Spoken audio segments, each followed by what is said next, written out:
రాబోయే ఆర్థిక మాంద్యంపై ప్రధాని నరేంద్ర మోడీ చేసిన హెచ్చరికలను ప్రతి ఒక్కరూ తీవ్రంగా పరిగణించాలని 140 కోట్ల భారతీయుల భవిష్యత్తు కోసం పొదుపు ఉద్యమం అత్యంత ఆవశ్యకమని మాజీ టీటీడీ చైర్మన్ భూమన కరుణాకర్ రెడ్డి తిరుపతిలో వ్యాఖ్యానించారు. మన జీవన విధానంలో ఇంధనం, విద్యుత్ వినియోగాన్ని తగ్గించుకోకపోతే దేశం తీవ్ర సంక్షోభంలో కోరుకుపోయే ప్రమాదం ఉందని హెచ్చరిస్తూ ఆయన స్వయంగా 10 కిలోమీటర్ల సైకిల్ తొక్కి ప్రజలకు సందేశాన్నిచ్చారు. పాలకులు మరియు వారి కుటుంబ సభ్యులు తమ విలాసాలను, కాన్వాయిలను తగ్గించుకుని నిజాయితీగా పొదుపును పాటించాలని, ఈ సామాజిక బాధ్యతను వైఎస్ఆర్ కాంగ్రెస్ పార్టీ అప్పుడే ప్రజాక్షేత్రంలో తీసుకెళ్లిందని ఆయన పేర్కొన్నారు.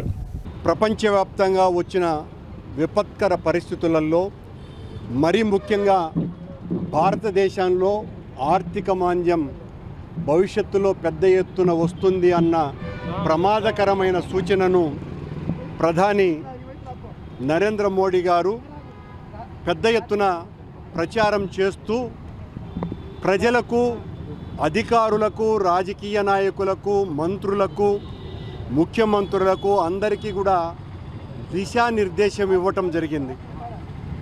అందరూ కూడా పొదుపును పాటించాల్సినటువంటి అవసరం ఉన్నది.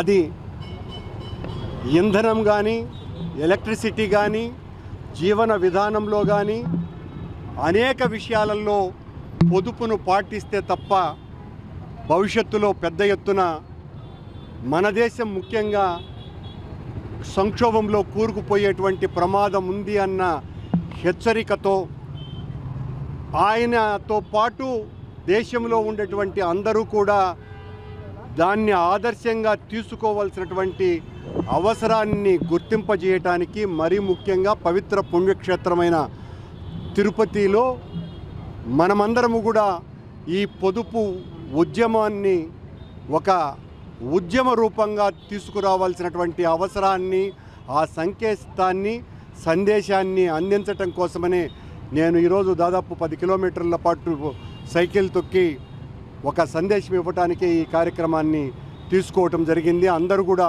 పొదుపు పాటించాలి.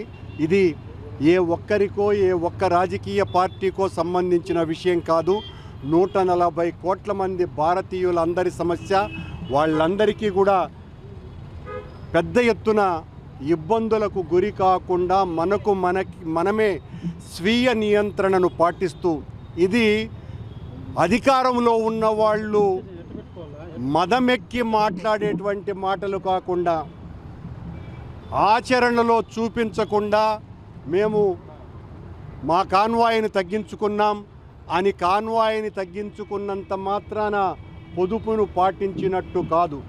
ప్రతి విషయంలోనూ కూడా ప్రభుత్వాన్ని పరిపాలించే వాళ్ళు అన్ని విషయాలలో వాళ్ళ కుటుంబం దగ్గర నుంచి వాళ్ళ అనుచరుల వరకు ప్రతి ఒక్కరికి కూడా ఈ పొదుపు అన్నది ఏంటి, ఇంధనాన్ని ఏ రకంగా పొదుపు చేయాలి, విద్యుత్తును ఏ రకంగా పొదుపు చేయాలి, మన ఆర్థిక అవసరాలను ఏ రకంగా కుదించుకోవాలి, ఇవన్నీ కూడా పాటించి ఆదర్శంగా నిలిచినప్పుడే ప్రజలకు అది అర్థమవుతుంది.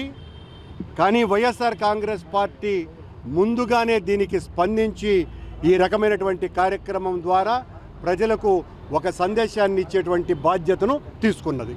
Thank you.